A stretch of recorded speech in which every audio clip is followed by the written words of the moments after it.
For centuries, dirt was something to be washed off. It was the unpredictable, chaotic medium from which life sprang, but also a source of constant anxiety. It was the home of pests that could decimate a harvest, the vector for blights that could trigger famine, the very definition of the untamed world that farmers fought to control. Our relationship with the soil has always been one of both dependence and distrust. In the modern era, that anxiety has shifted. The enemy is no longer just the visible pest, but the invisible pathogen. Foodborne illnesses, traced back to contaminated soil or water on conventional farms, have become a recurring public health crisis. A single contamination event can trigger a cascade of recalls across an entire continent, a fragile system where food travels thousands of miles from field to fork. The Centers for Disease Control and Prevention estimates that nearly 50 million people in the United States alone get sick from foodborne diseases each year. The economic cost is staggering, but the cost in public trust is even higher. In response to this challenge, a new vision of agriculture has emerged, one that promises to sever the link between our food and the unpredictable earth entirely. Today, the promise of the vertical farm is a promise of absolute purity. It is a philosophy of total control, executed with technological precision. Here, the very air is scrubbed clean by HEPA filtration systems, creating positive pressure environments that push contaminants out. Water is purified through reverse osmosis and sterilized with ultraviolet light before it ever touches a root. Nutrients are delivered as precise, sterile chemical formulas, mixed on-site like a pharmaceutical prescription. We have built cathedrals of cleanliness. These are not just farms, they are food factories, operating on principles borrowed from semiconductor manufacturing and biotechnology labs. Inside these vertical ecosystems, the ancient enemies of agriculture are simply designed out of existence. There are no weeds to choke out the crops. There are no insects to devour the leaves, eliminating the need for pesticides. There are no birds, no deer, no unpredictable weather events. And, crucially, there are no soil-borne pathogens. The result is a product of unparalleled consistency and safety. Produce grown in these facilities is often marketed as no wash needed. It can be harvested and packaged in the same controlled environment, drastically reducing the points of potential contamination that plague the traditional supply chain.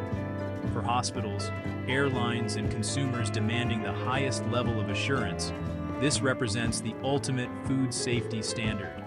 It is the logical endpoint of a century-long quest to make our food supply perfectly, predictably safe. It is agriculture perfected. Or is it? In the quiet of university labs and the back rooms of these very facilities, biologists and nutritionists are beginning to ask a dangerous, almost heretical question. By sterilizing the process, have we inadvertently sterilized in our relentless pursuit of purity, have we stripped away something essential, something that wasn't on our checklist of contaminants? We've eliminated the chaos of the soil, but what if we've also eliminated a hidden vital complexity that we are only just beginning to understand? Welcome back to Eco Innovatech. In our last deep dive, we explored the immense energy and capital costs required to build and operate these agricultural fortresses. We weighed the benefits of local, year-round production against their significant carbon footprint. Today, we move from the economic cost to the biological one. We are examining the cost. This is the fundamental debate shaping the future of what we eat, a conflict between two profoundly different philosophies of growth. This is the debate between thee and thee.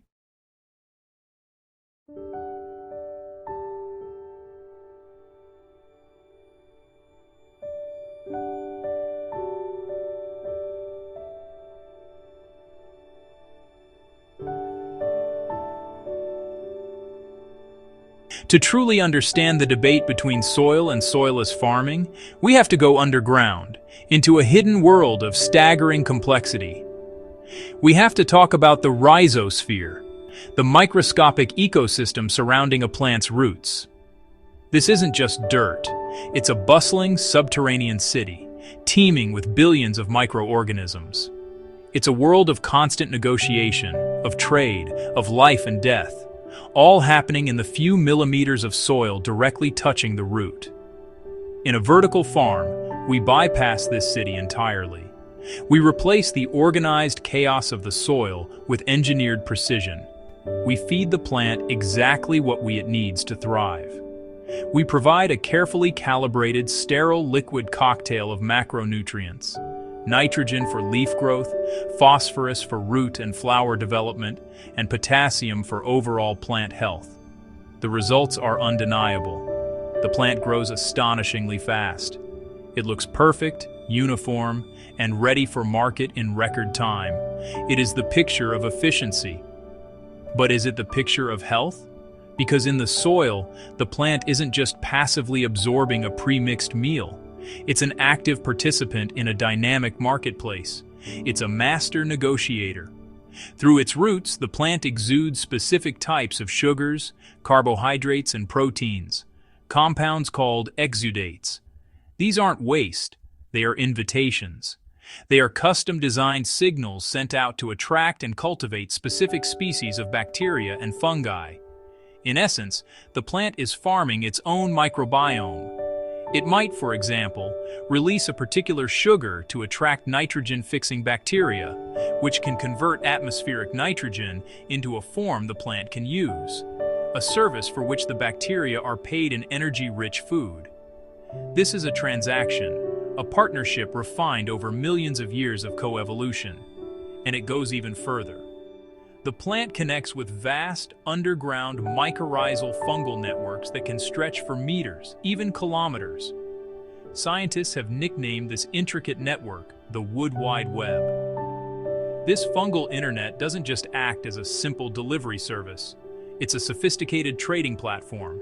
It can transport water from wetter soil patches and deliver it to a thirsty plant. It can mine for scarce minerals like zinc and copper, far beyond the reach of the plant's own roots, and trade them for sugars. This ancient alliance dramatically expands the plant's ability to forage for resources, creating a resilient, interconnected community. This is where the heart of the controversy lies. The Wood Wide Web and its microbial partners don't just deliver the big three macronutrients. They deliver a vast spectrum of other compounds: the trace minerals, the essential micronutrients, and the complex organic molecules that the plant uses to build its defense systems, its coloration, and crucially, its flavor and aroma. These are the phytonutrients, the antioxidants, polyphenols, and flavonoids that are increasingly linked to human health benefits. Critics of hydroponics argue that by providing a simplified, perfect diet, we may be depriving plants of the stimulus they need to produce these complex compounds. The hydroponic plant never has to struggle, so it never develops the chemical arsenal that comes from that struggle.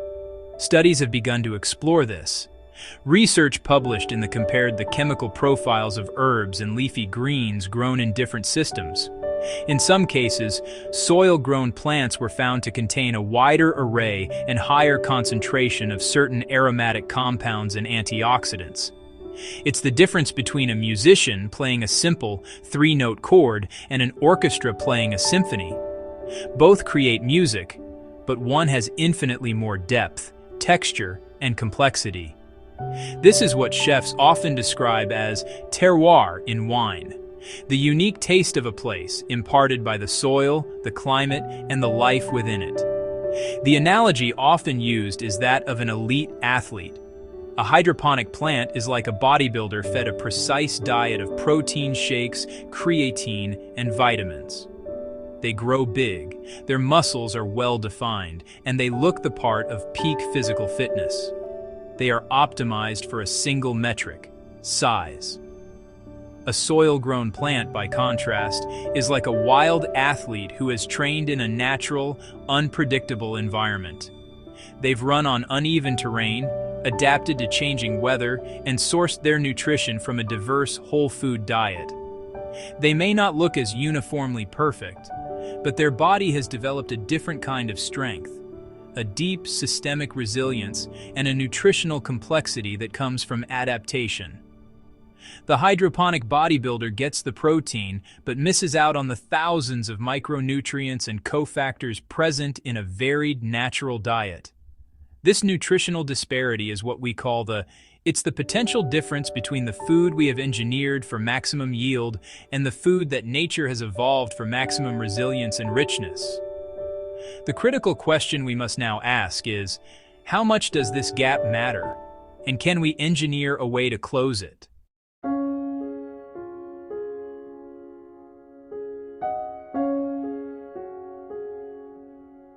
I want to go back to this quote from the vertical farming manager.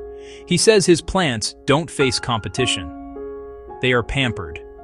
But think about human biology. What happens to an immune system that never faces a challenge? It gets weak.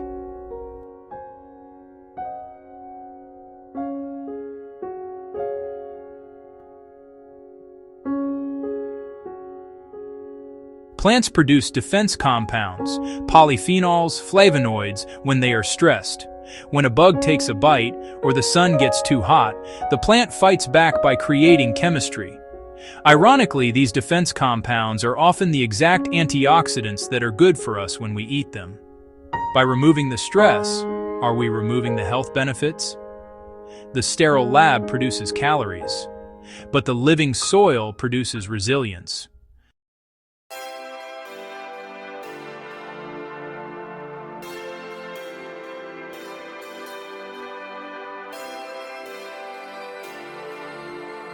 So, is the answer to just go back to the old ways, to abandon the lab and return to the pastoral ideal of pre-industrial farming? Not exactly.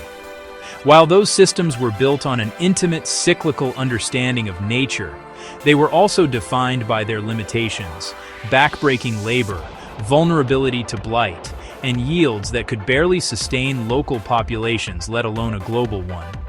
We cannot simply turn back the clock. But what if we could take the wisdom of the past and fuse it with the precision of the future? The video highlighted the Usbash Arboretum, where they are using technology to adapt to drought.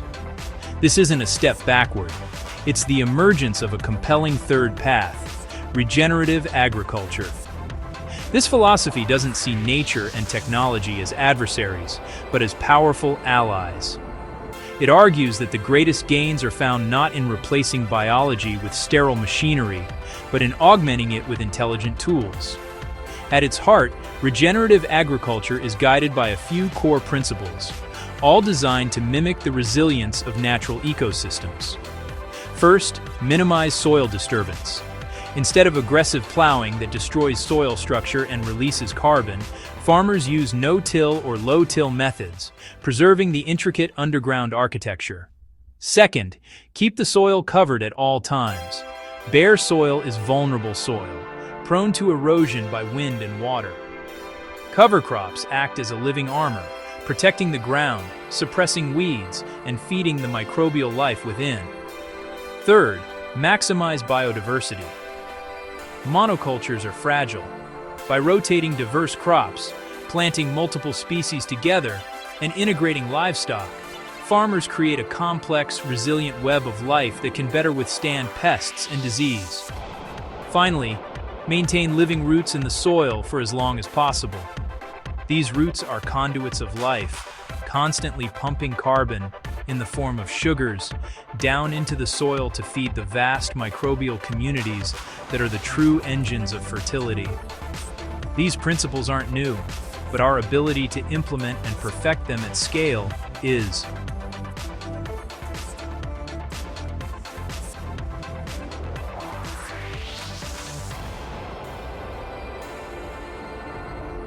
Regenerative farming isn't about rejecting tech. It's about using tech to supercharge the biology. It's about making the invisible visible.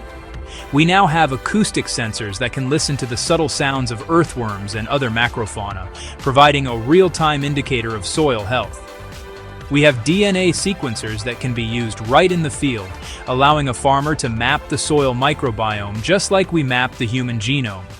This isn't just academic, it's actionable intelligence.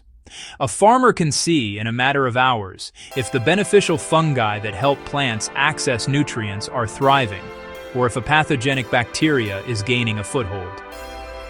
Drones equipped with multispectral sensors create detailed maps that show plant stress long before it's visible to the human eye, allowing for targeted interventions instead of broad-spectrum chemical application.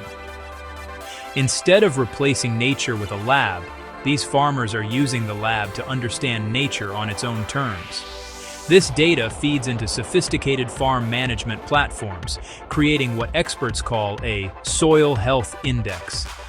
It's a living metric, a credit score for the land, tracking dozens of variables from soil organic matter and water infiltration rates to microbial diversity and nutrient cycling efficiency.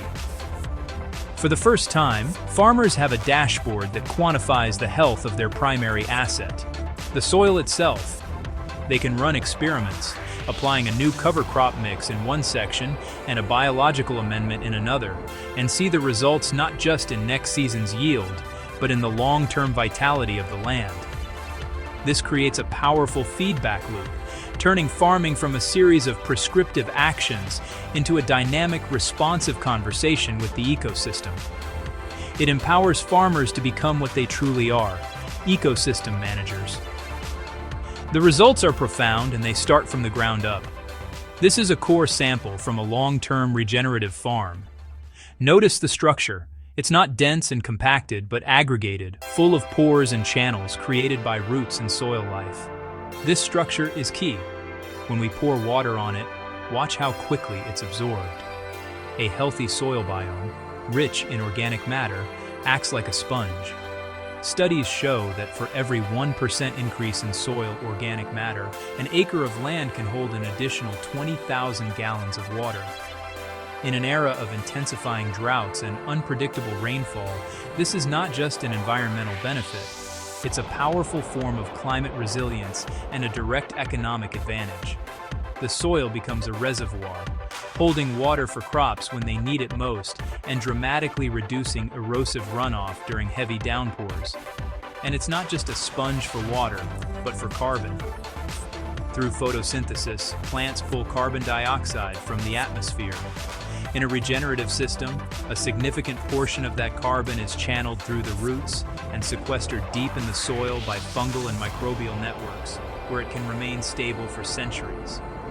This process, known as soil carbon sequestration, is one of the most promising and scalable tools we have for drawing down atmospheric carbon. A vertical farm, for all its efficiency, is largely carbon neutral. It does no harm. But a regenerative farm is carbon negative. It actively heals the damage we've already done, turning farmland from a source of emissions into a powerful carbon sink.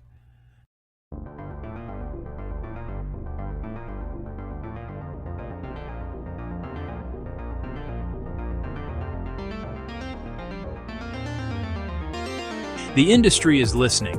The smartest startups in the vertical farming space are now trying to bring the dirt inside.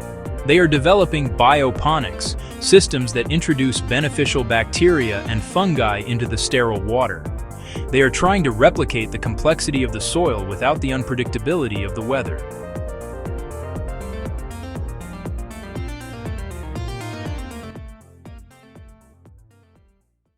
We are seeing a convergence. The field is becoming smarter. The lab is becoming wilder.